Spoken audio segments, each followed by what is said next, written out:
Hello everyone, dear friends, and welcome to this channel.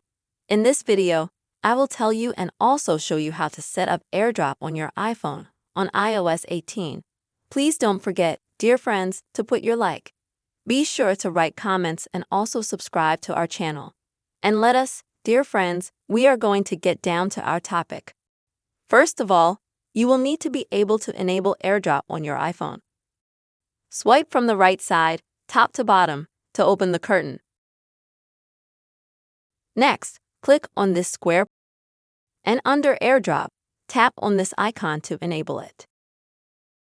It is also recommended that you have Bluetooth and a good Wi-Fi connection while AirDrop is running.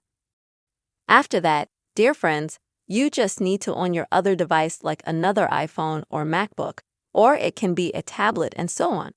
Also on it, please turn on AirDrop.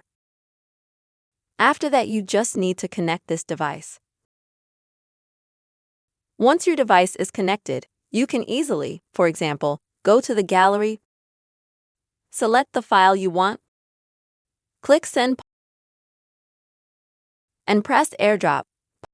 You can do the same thing with, for example, Notes, some of your media files, and so on so that you can AirDrop that data to another device.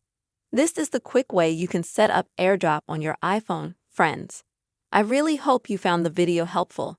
Please don't forget to subscribe to the channel, put your likes, and be sure to write comments. See you, friends.